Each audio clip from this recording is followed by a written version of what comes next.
Chapter 10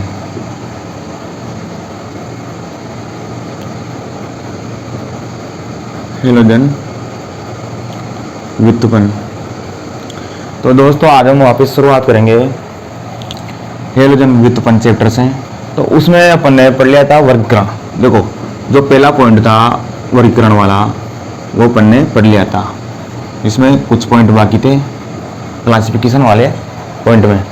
तो अपन ने पढ़ लिया था, पहला तो पढ़ लिया था कौन सा वाला, हेलाइड, जो एक्स परमाणु की संख्या के आधार पर, परमाणु की संख्या के आधार पर वर्गीकरण किया था, वो तो पढ़ लिया था। और दूसरा पढ़ रहे थे अपन CX बंध के आधार पर, CX बंध के आधार पर वर्गीकरण। तो यहाँ देखना है कि CX आधार पर अपन ने भी दो भागों में बांटा था। कौन सा, एक तो sp3 संकरित कार्बन वाला और दूसरा sp2 संकरित कार्बन वाला। अब sp3 में भी ये देखो दो हेलाइड यौगिक होते हैं, ये तीन प्रकार के होते हैं। कौन कौन से, पहला तो पढ़ा था अपन ने एल्किल। देखो एल्किल पढ़ा था पहले, तो येलो एल्किल पढ़ा था, एल्किल लिख लो। देखो एल्किल हेलाइड जो साधारण हेलाइड था। दूसरा पढ़ा था अपन ने एलिलिक, एलिलिक हेलाइड। और तीसरा पढ़ रहे थे अपन बेंजिलिक हेलाइड। तो अब इसमें कौन कौन सा पढ़ेंगे, देखो इसमें पढ़ेंगे वाइनिलिक हेलाइड और इसमें पढ़ेंगे एरिन हेलाइड जो एरोमेटिक यौगिक है। तो ये वर्गीकरण था। देखो देखो ये एक्स परमाणु की संख्या आधार पर कितना था, 3 प्रकार का। तो वर्गीकरण में अपन ने क्या पढ़ लिया था, वर्गीकरण में अपन ने पढ़ लिया था पहला तो था एक्स परमाणु की संख्या के आधार पर जो 3 प्रकार का था, 1 डिग्री 2 डिग्री 3 डिग्री, यानी कि मोनो डाई ट्राई है ना। और दूसरा पढ़ रहे थे अपन CX बंध के आधार पर वर्गीकरण। तो इसमें CX बंध के आधार पर जो वर्गीकरण कर रहे थे अपन, उसमें 2 प्रकार से वर्गीकरण किए हैं अपन ने, एक तो sp3 संकरित कार्बन परमाणु वाला और sp2 संकरित कार्बन परमाणु वाला। तो इसमें अपन ने पढ़ लिया था sp3 संकरित कार्बन परमाणु में एल्किल पढ़ लिया था अपन ने, ये RX सीधा 1 डिग्री वाला ना। और दूसरा पढ़ रहे थे अपन एलडी कार्बन, इसे एलडी कार्बन बताया था ना मैंने। ये देखो 1 2 3 4 और यहाँ से कोई sp3 संकरित जुड़ा हुआ है, ये है एलडी कार्बन। देखो sp3 संकरित कार्बन से जुड़ा हुआ जो परमाणु है वो डबल बॉन्ड से जुड़ा हुआ है होता है, तो वो क्या कहलाता है, एल्डिक हैलाइड। और तीसरा पढ़ेंगे अपन बेंजिलिक हैलाइड। तो इसको मैं मिटा देता हूँ, फिर डायरेक्ट समझेंगे बेंजिलिक हैलाइड को। तो बेंजिलिक हैलाइड के बारे में देखते हैं कि बेंजिलिक हैलाइड क्या होता है। CX1 के आधार पर था, तीसरे नंबर का था बेंजिलिक हैलाइड। अब देखो बेंजिलिक हैलाइड होता क्या है, देखो बेंजिलिक लिखा रहा है तो इसका मतलब क्या है, इसमें बेंजीन तो हो गया होगा।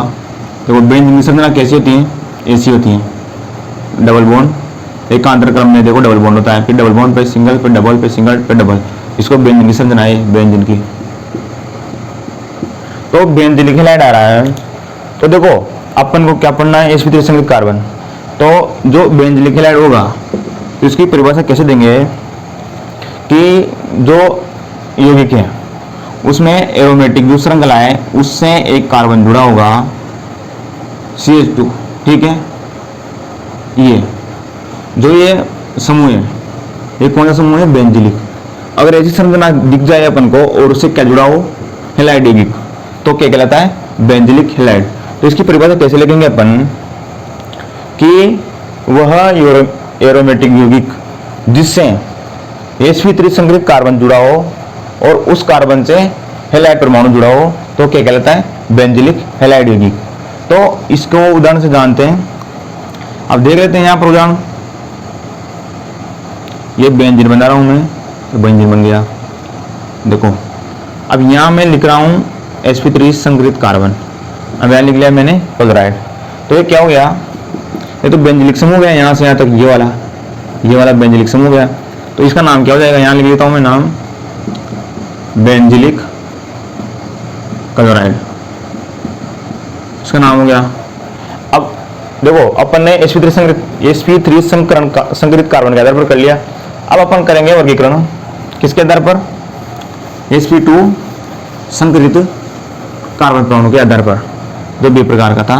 कौन सा, sp2 संकरित कार्बन परमाणु के आधार पर। अब इसमें दो प्रकार हैं, देखो कौन कौन से। एक तो प्रकार है वाइनिलिक। देखो पहला प्रकार कौन सा है, वाइनिलिक हैलाइड। देखो मैंने क्या बोला है कि sp2 संकरित, तो कहीं ना कहीं डबल बॉन्ड जरूर आएगा इसमें। अगर sp3 संकरित तो सारे सिंगल बॉन्ड है और sp2 आ रहा है तो कहीं ना कहीं एक डबल बॉन्ड जरूर आएगा। तो वाइनिलिक हैलाइड क्या होता है, देखो इसमें क्या होता है, जो कार्बन होता है, जो कार्बन के मध्य डबल बॉन्ड होता है उससे सीधा हाइड्रोजन परमाणु जुड़ा हुआ होता है, तो क्या कहलाता है, वाइनिलिक हैलाइड। देखो इसकी संरचना कैसी होती है, संरचना सीधा समझा जाएगा अपने पास, CH2 डबल बॉन्ड CH अगर अपने पास कौन सा समूह हो, ये वाला, तो ये कौन सा है, देखो वाइनिलिक कार्बन है ना, ये वाला वाइनिलिक कार्बन। तो इस समूह से कोई हैलाइड परमाणु जुड़ा हो तो क्या कहलाता है, वाइनिलिक हैलाइड।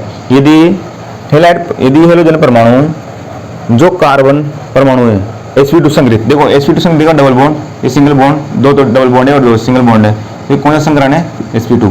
तो संकरण में जानेंगे तो देखो डायरेक्ट यहाँ समझ लेते हैं, हाँ भाई ये sp2 संकरित कार्बन है, ठीक है, क्या हो गया, वाइनिलिक हैलाइड। तो इसका नाम तो देखो आप आयुर्वेद में देख लेंगे, पर देख लेते हैं यहाँ पर भी। देखो 1 2 देखो उदाहरण समझते हैं एग्जाम्पल से। तो वाइनिलिक हैलाइड क्या हो गया, जो कार्बन है डबल बॉन्ड तो उनसे सीधा जुड़ा रहता है हाइड्रोजन परमाणु, तो क्या कहलाता है, वाइनिलिक हैलाइड। तो ये तो वाइनिलिक हैलाइड हो गया। तो इसका उदाहरण देख लेते हैं, CH3 CH2 double bond CHCl। तो देखो मैंने क्या बोला था, नंबरिंग करेंगे ना यहाँ से 1 2 3, तो 3 हो गई। अब यहाँ से देखो 3 हो गया, तो क्या हो जाएगा, तो 3 का तो प्रोप हो जाएगा ना, तो 1 पे कलर आ रहा है, तो आईयूपीएसी कर लेते हैं डायरेक्ट, 1 कलर हो क्या हो जाएगा, प्रोपेन हो जाएगा ना, ठीक। तो ये वाइनिलिक हैलाइड हो गया ना, वाइनिलिक हैलाइड। अब इसके बाद एक वर्गीकरण हो रहे हैं अपने पास, कौन सा वाला, वो है एरिन हैलाइड। देखो एरिन हैलाइड क्या होता है, इसकी परिभाषा देखते हैं कि वह यौगिक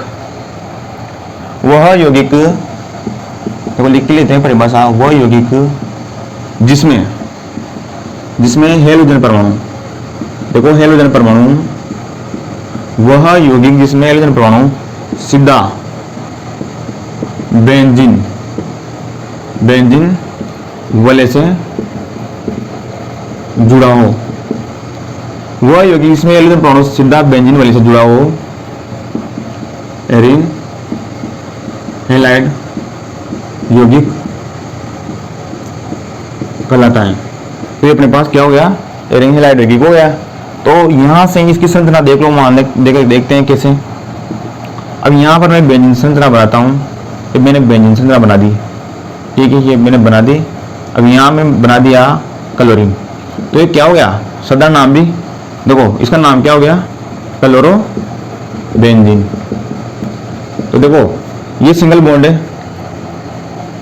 ये तो सिंगल बॉन्ड है इसके भी। तो अब यहाँ देखो जो कार्बन है वो sp2 संग्रहित है, तो यहाँ पर कार्बन है वो sp2 संग्रहित है, देखो क्योंकि यहाँ पर है ना डबल बॉन्ड है, ये मैंने ऐसे बना दिया है, इसको मैं ऐसे बना देता हूँ, देखो ये डबल बॉन्ड, ये यहाँ डबल बॉन्ड, फिर यहाँ डबल बॉन्ड।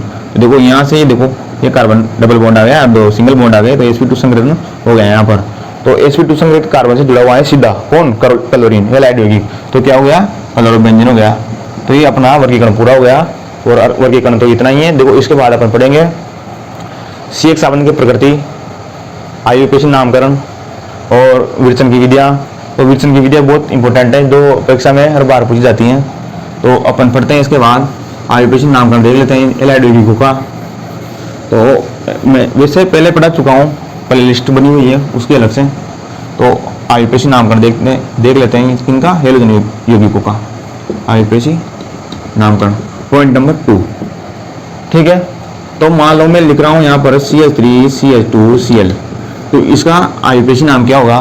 देखो गिनती यहाँ से होगी ना 1 2, तो क्या हो गया 1 पे है ना कलरो प्रतिस्थापित समूह। देखो ये हमेशा पहले आएगा ये।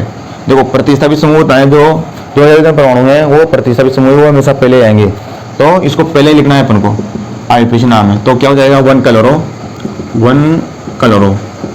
1 कलरो 2 कार्बन है ना, तो 2 का क्या जाता है 8 हो जाता है ना, 1 कलरो एथेन हो गया।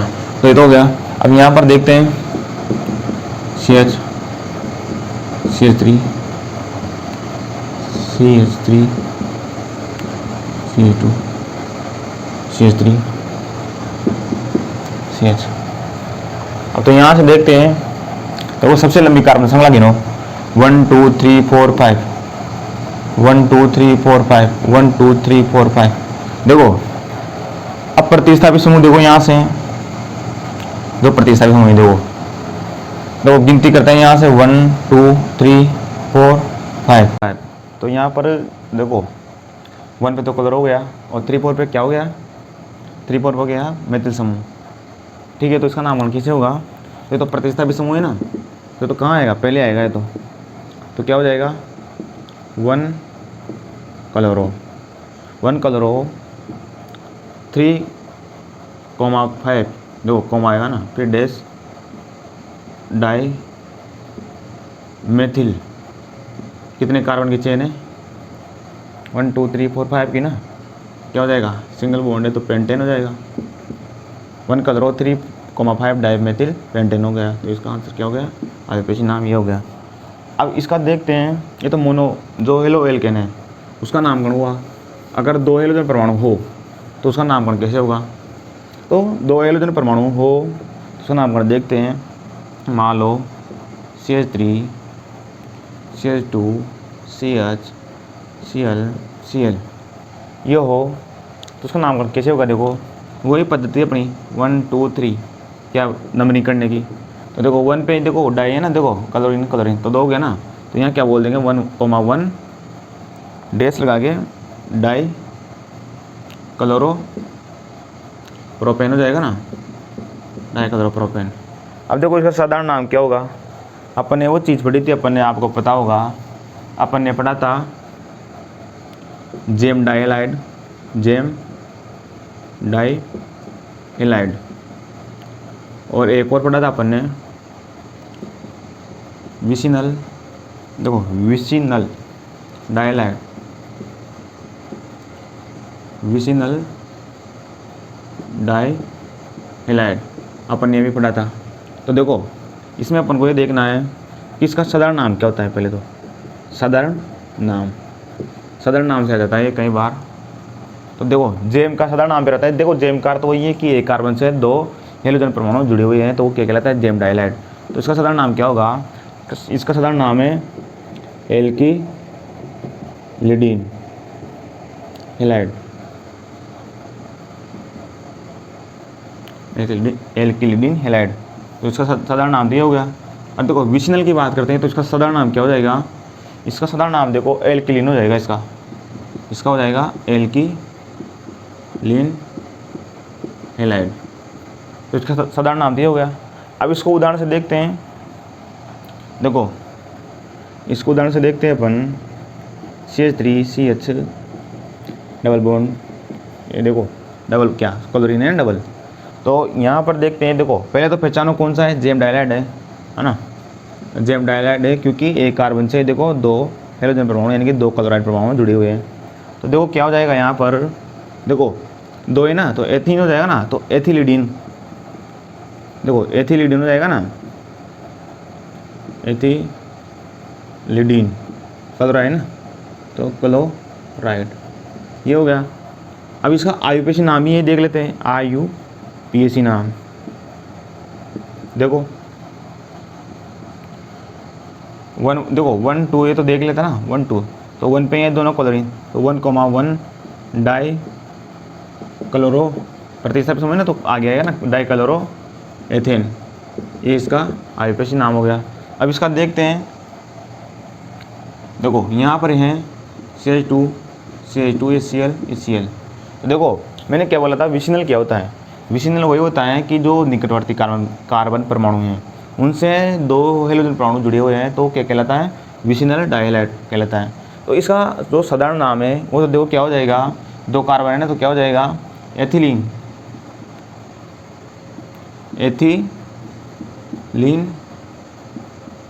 हैलाइड हो जाएगा। अब इसका IUPAC नाम देखेंगे अपन, IUPAC नाम, तो IUPAC नाम क्या हो जाएगा? देखो 1,2, तो 1 पे भी क्लोरीन है, 2 पे भी क्लोरीन है, तो क्या हो जाएगा? 1,2, देखो 1,2 आएगा ना। अब यहाँ क्या आ जाएगा? Di chloro, 1,2 di chloro ethene आ जाएगा। तो इसका ये नाम हो गया। जेम डाइलाइट का तो ऐसे हो गया पूरा, और विसिनल डाइलाइट का ऐसे हो गया। और हम बात करते हैं एक और बचा था अपने पास, अल्फा ओमेगा डाइहाइड वाला। तो उसमें भी कुछ नहीं है, उसमें भी देखो उसमें क्या था, उसमें जो प्रारंभिक और अंतिम कार्बन है उससे क्या जुड़ा हुआ है? हेलोजन परमाणु। तो उसका IUPAC नामकरण तो बहुत सिंपल है, देखो देख लेते हैं उसका भी IUPAC नामकरण। देखो ऐसे कोई कार्बन हो जिसमें अंतिम सिरों पर जुड़ा हो हेलोजन परमाणु, तो मान लो इस CH है, CH2 यहाँ पर ये जुड़ा हुआ है chlorine, CH2 CH2 CH2 CH2 ये CH2Cl। अब देखो इसका नामकरण कैसे करेंगे? देखो अल्फा ओमेगा डाइहाइड हो जाएगा ऐसे तो नाम। अभी देखो यहाँ से गिनती करेंगे 1 2 3 4 5 6, तो 6 कार्बन की तो चेन है और 1 पे और 6 जुड़ा हुआ है, तो इसको क्या लिख देंगे IUPAC नाम में? 1,6 डाई क्लोराइड। क्या आ जाएगा? हेक्सेन आ जाएगा ना, देखो हेक्सेन आ जाएगा। 6 है ना तो हेक्सेन आ जाएगा, 7 है तो हेप्टेन आ जाएगा, 8 है तो ऑक्टेन आ जाएगा, है ना। इसे अपन को ध्यान रखना है। वो श्रृंखला बताई थी ना मैंने, मेथ एथ प्रोप ब्यूट पेंट हेक्स वाले बताई थी ना मैंने, वो याद रखनी है अपन को। और वो बताई थी अगर 2 हो तो डाई आएगा, 3 हो तो ट्राई आएगा, वो भी याद रखनी है अपन को ना, वो बार बार अपने काम आ जाती है। तो ये तो हो गया। अब थोड़ी सी कठिन स्तर पर चलते हैं, जो थोड़ा सा कठिन हो। तो CH3 CH double bond, CH3 CH single bond, CH2 CH3 CH2Cl। तो देखो इसकी शुरुआत कहाँ से करेंगे? देखो जहाँ से प्रतिस्थापित समूह पास पड़ता है वहाँ से अपनी क्या होती है? नंबरिंग होती है। तो देखो यहाँ तो 2 पे हैं और यहाँ पर 1 पे है ना, देखो क्लोरीन, तो यहाँ नाम 2 नंबरिंग होगी, वो यहाँ से शुरुआत होगी 1 2 3 4 5। इधर गिनो या इधर गिनो, 5 कार्बन की श्रृंखला है सबसे बड़ी, तो अपन को नामकरण करना है। तो 1 पे एक तो क्लोरीन है प्रतिस्थापित समूह, और 3 पे भी क्लोरीन है, और 4 पे मेथिल है। तो देखो क्लोरीन को लिखते हैं ऐसे CH आता है ना, C आता है पहले, मेथिल में आता है M। तो बताओ मैंने क्या बोला था? अल्फ़ाबेट के अनुसार IUPAC नाम पढ़ाया था मैंने, तो उसमें क्या पढ़ाया था कि अल्फ़ाबेट के अकॉर्डिंग पहले आएगा।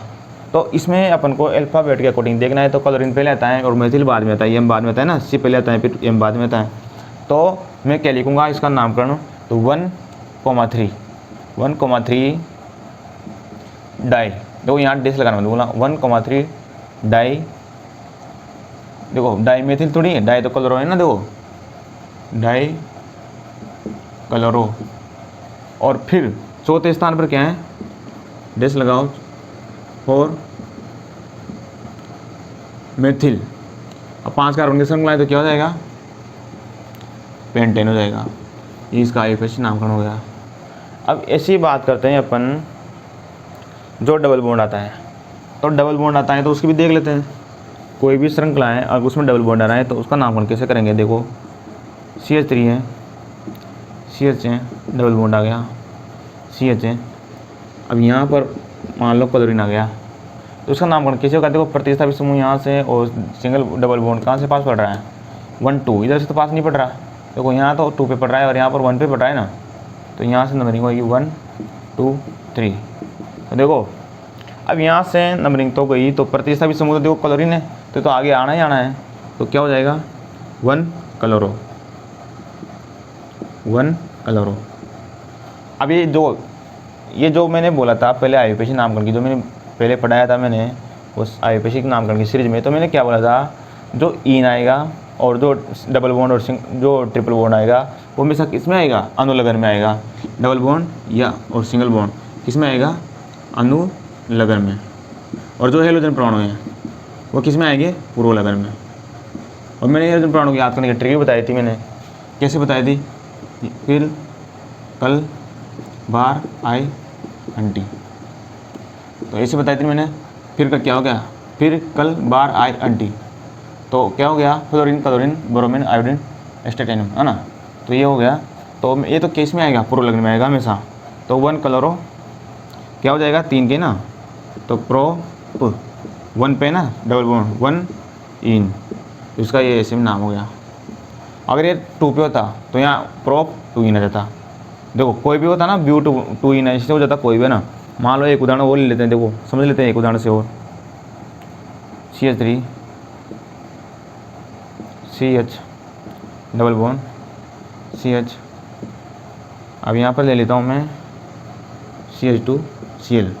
तो इसको समझता हूँ मैं, देखो यहाँ से प्रतिस्थापित समूह इधर से पास बढ़ रहा है। देखो अब आप सोच रहे होंगे कि इधर से भी डबल बॉन्ड 2 पे आ रहा है 1 2, इधर से भी 2 पे आ रहा है 1 2, पर देखो यहाँ पर दोस्तों कि दोनों पर तो 2 2 पे आ रहा है, माना कि दोनों पर 2 2 आ रहा है, पर देखो क्लोरीन भी तो मायने रखते हैं ना। देखो क्लोरीन भी तो पास में आ रहा है, अगर मैं इधर से लूँगा तो क्लोरीन पड़ जाएगा यहाँ पर चौथे स्थान पर अपन को ऐसा चयन करना है कि जितने भी प्रतिस्थापित समूह हो वो कैसे हो, पास पास अंक वाले हो।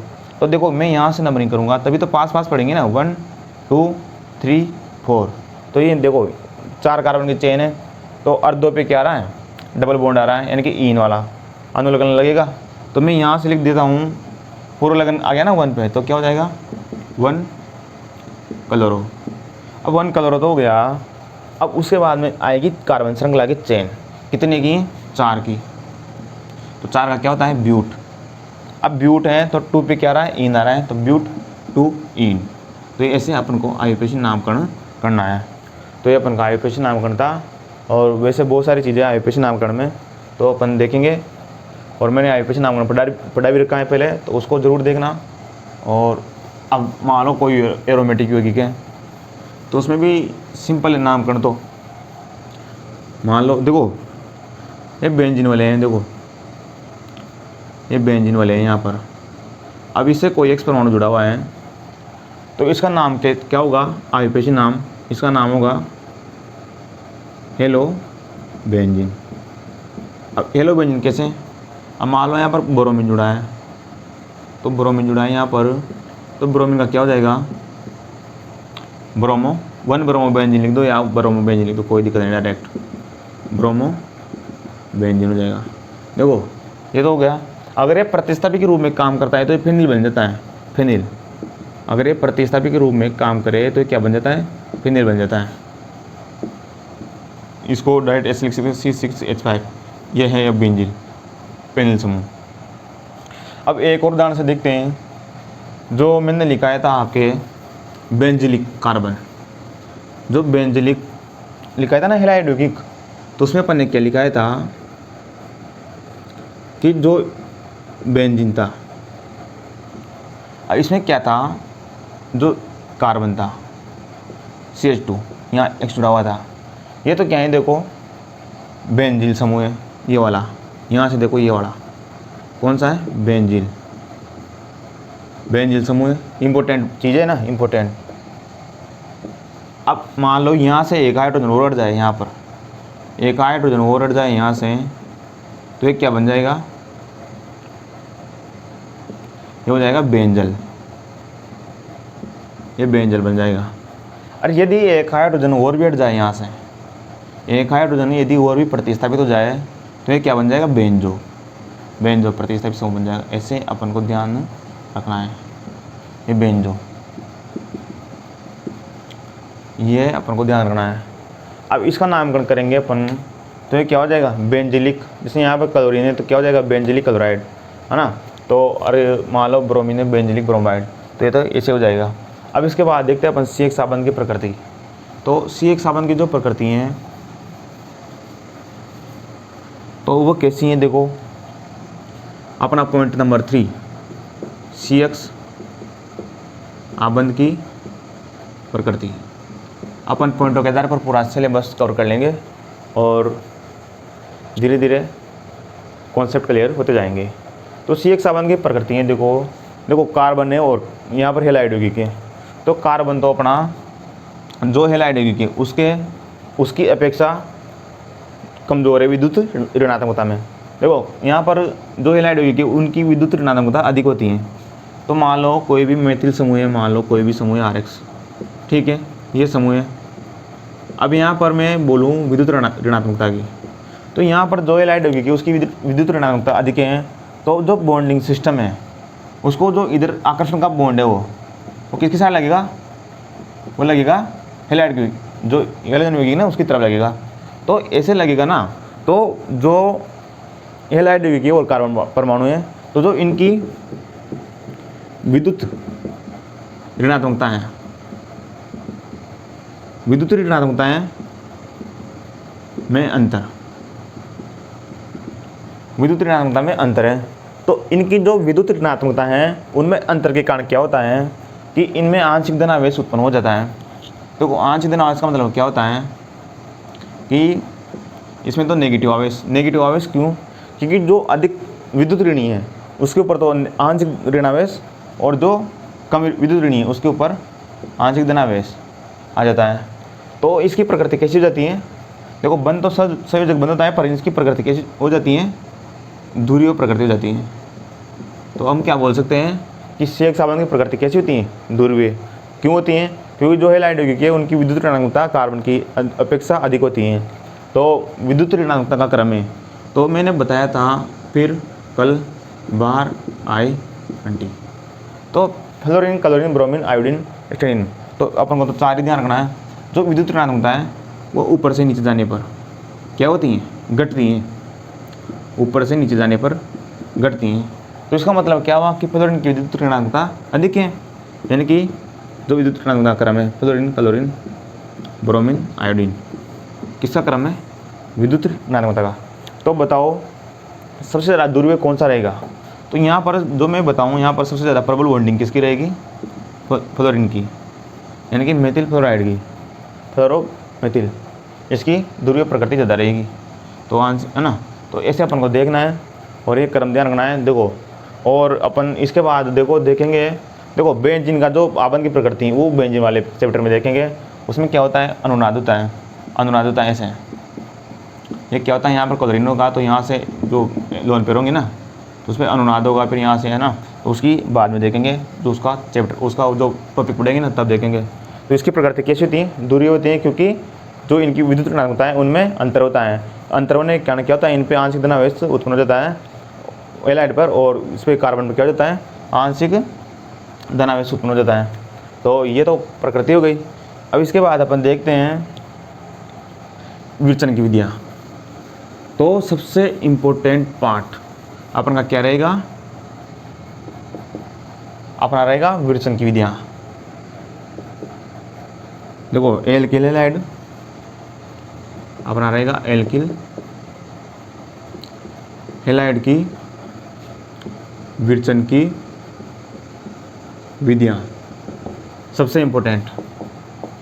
देखो यहाँ से अपन को नेम रिएक्शन जैसे हेलोजन विनिमय अभिक्रिया में आती हैं अपने पास, फिंकेलस्टाइन अभिक्रिया और स्वार्ट्ज अभिक्रिया, और आती है अपने पास डोर्जन प्रक्रम और थाइनिल क्लोराइड के साथ होती हैं। तो ऐसी अभिक्रियाएँ जो बहुत इंपॉर्टेंट है आगामी परीक्षाओं के, तो कोई सी भी आगे साइंस बैकग्राउंड से हो, आगे रहो, तो उसमें जो अपनी ये अभिक्रिया है वो बहुत इंपॉर्टेंट रहेगी। तो इसको आगे की क्लास में देखेंगे। आज के लिए धन्यवाद।